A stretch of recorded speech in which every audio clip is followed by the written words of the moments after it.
Hi, my name is Brittany Barnes, and this is my third year teaching at UTVA. I teach British and world literature to students with mild and moderate disabilities, so it's 12th grade English.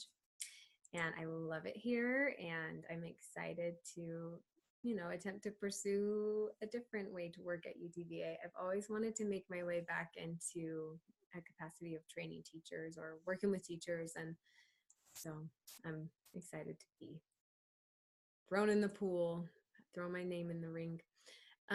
So in the case of working with a teacher that's not implementing best practices, even after a couple of weeks, they're still missing a lot of the things. The first thing I would do in communicating with that teacher is lead with positivity, lead and end, and in the middle, be positive. I think that so often teachers are faced with a lot of negativity, some tough situations, whether it be from parents, other teachers, students, or whatever else. It's a hard job, and I know because I've been in it for 8 years, and you're in the trenches. It can be painful, and so on top of that, to be having this barrage of requests from your instructional facilitator, that it might be confusing, overwhelming, or or nebulous, where you don't really understand what they're asking for, um, can be really overwhelming, and it can feel negative. And so I would say the first thing I would do is communicate with positivity. And I would come prepared to that next, tough meeting where you're going to have a tough conversation. And I would come with some data on some kind of positive growth that they've made by following through with our goals and the instructional facilitation process. So first step, positivity, and have some kind of data to say, hey, you did this and you did it really well, and look what happened, kind of thing. So even if it's something small, just have something to say that's positive. Then I would lead into being like really honest with them. This is how things have played out. In terms of our goals, I don't know that we've seen a lot of gains in this or this area. I would like you to complete a self-reflection. Just start with this written self-reflection, and I would tailor it to whatever our plan was and include that in the questions, maybe a Google form or something. And I would have them self-reflect. And then based on those results, we'd have a discussion and identify exactly what areas they're needing to improve. So I would want to, as a teacher myself, I would want to be treated like a professional. And I think that's often where instructional facilitation or co-teaching or whatever else, where you're working with another professional, goes wrong. We want to be approached with respect. And part of that is involving the teacher and valuing what they have to say too. So I'd involve them in identifying the weaknesses and the strengths, and I would identify them next. And the next step would be and to have them help involve them in the plan for improvement. So what I would probably do in this case is I would already have planned, based on what I'm seeing as the trouble areas, I would have planned some options of some good research-based methods that they could employ and specific ways that they could employ them. And I would keep it simple. I wouldn't show up with all the research-based methods that work in an English class, for example. I would target specific areas, try and prepare that in advance. Or if it needs to be at the next meeting, based on our conversation on areas that they need help in, I would come back with, hey, here are some options. These things work. Which one do you think would work for you to attempt this next week? And I would limit the amount of things that they try to put into practice. We all know they ain't going back and using every method that we read in the research-based methods article or whatever else I prepare for them. So I would involve them in selecting what they would like to implement, task analyzing what it would look like, and making it a concrete thing that they can do, they feel like they can do when they go back into class. That's too often something that happens. I don't know that it's just in education, but I feel like in a setting where adults are training other adults, they just assume they're going to take the theoretical stuff and know exactly how to put it into practice. And I think that's my most frustrating experience in going to like a conference or a training. I really don't like leaving it feeling like, okay, now what? So I would have in place something that they could look at simple steps and just do, and maybe even have a data collection method that they could use for themselves, not just me when I watch their recordings or attend their live class. And then another thing is I would offer modeling. So once they select the plan, I would, or the way to improve, I would model what that might look like. And I would offer to model it in their class with them or be there with them as a support live. And then after it's implemented, I would, of course, revisit the plan, and I would let them know in advance, hey, I really valued everything that you came up with as things that we can, work on. And I'm going to continue to value what you have to say about how things are going, because this is a process where we do this together. And so whatever you're guiding this, and I'm just here to provide resources and keep you on the right track. So again, just keep putting them in the driver's seat, because teachers really don't want to feel like they're being babysat, or like they're just constantly falling short, or that, they don't want it to be a negative interaction. We want to make it positive. When I had instructional facilitators that were leading and ending with positivity, and just like I said, all throughout the training, were being very positive in their approach, I wanted to do the work. When you have someone that feels like it's just kind of, they're just coming down on you, or don't give you real world ways to put into place what they're asking of you, just not too motivated to follow through. I mean, and you probably will. Teachers like to follow the rules, but like in this case, they're not. And so something's missing. So involve them, be positive, and have concrete things that they can work on. And then what makes me qualified for this position is I have 8 years teaching experience, the high school level. Most of it's in special education. I've taught classes to students with severe disabilities.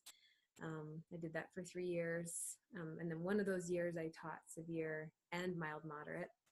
When I taught severe, I taught math, reading, writing, life skills, social skills.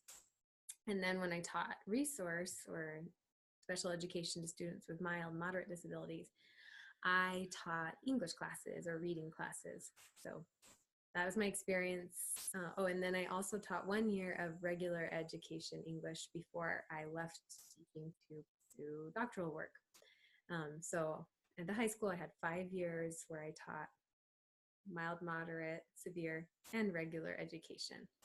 And then when I went to do doctoral work in clinical psychology, then I had a baby, so here I am, and now I've been teaching here for 3 years, mild, moderate, and I have a lot of experience in working with students with all kinds of disabilities and all kinds of demographics. I was working in a school where we were like the bottom of the 8 in the district, and so a lot of diversity experience. I absolutely love that about this job too, is the diverse population of people that we work with.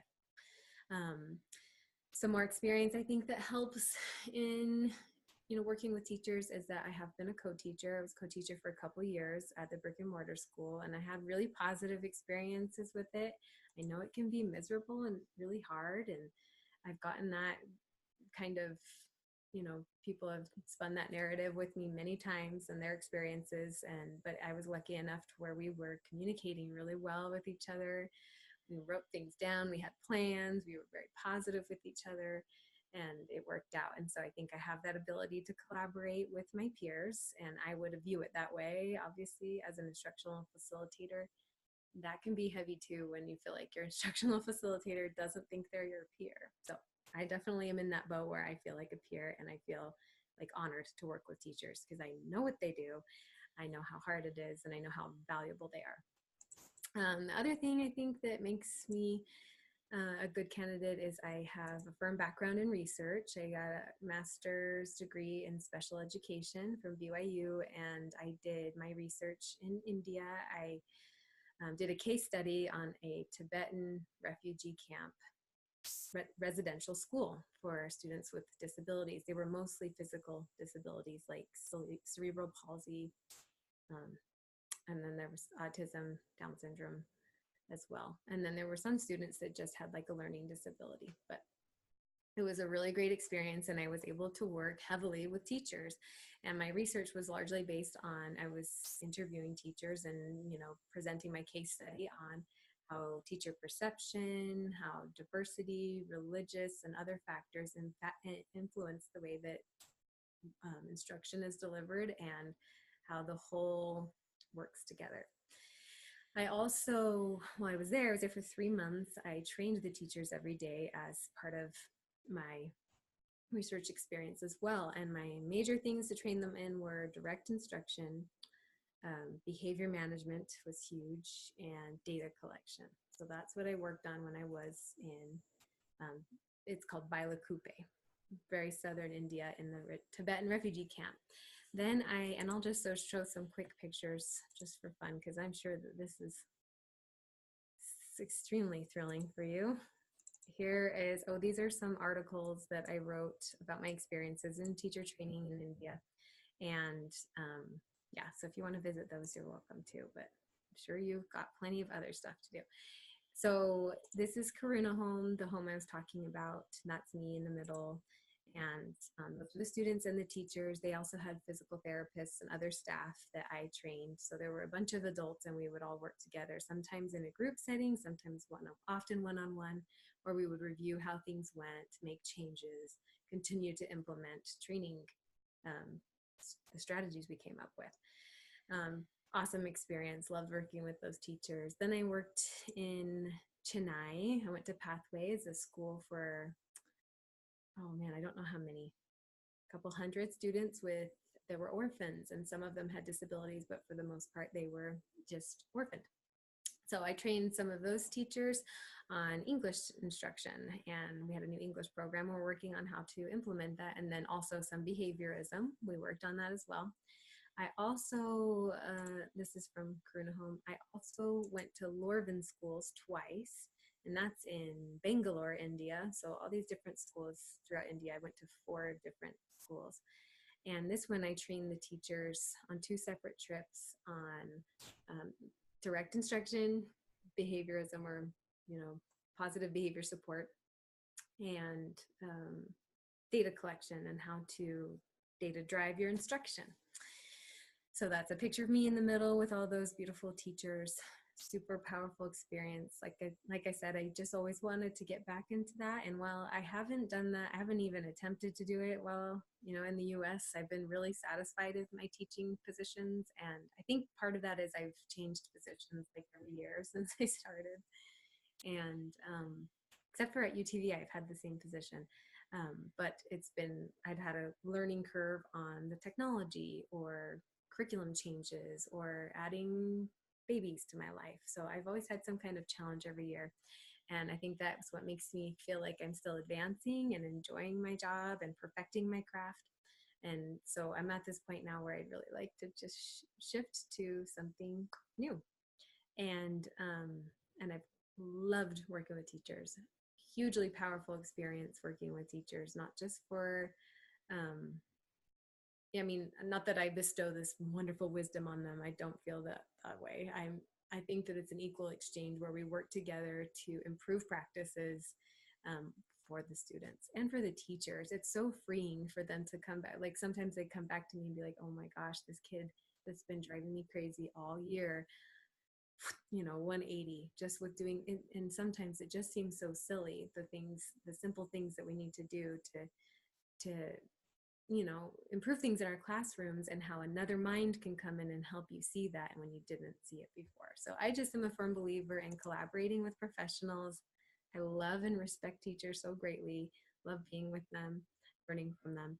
And then this picture is just of me getting this research award, and I just wanted to show that is relevant just because of that my firm background in research, and that I will always be prepared with things that are real and tangible, things that teachers, can eat up and use. And I think that that's another thing that might be lacking in teacher trainings, that they have something that they can use right away. Okay. I think I might have answered all the questions. Makes a good lesson. I think being prepared, way prepared in advance, having your behavior management system set up way in advance, and not just that, your instruction, preparing for those outliers, or whatever you call students with unique needs, which is my specialty, students with diverse abilities and needs, and having something set up in advance. There's nothing worse than having the perfect lesson and then showing up and there are those three kids that are like, what's happening? How do I contribute? So just having ways for, alternate response methods, alternate ways to, view the curriculum, or, having visuals versus things to read, or having the ability to read things out loud, making, not just making accommodations, but having differentiation methods already set up for behavior and instruction, so that you don't show up to class like, and then content knowledge. And then, there's all kinds of delivery of instruction methods. And I think I would, as an instructional facilitator, come prepared for whatever teacher it is, whatever issue it is. I'd come prepared with those methods in mind and research-based ways to use them. So, ta-da! I love working here. I'm so happy that you're even considering me, and I consider working here like a huge, huge honor, a great opportunity. So thank you. Good luck finding someone. Hope it's me.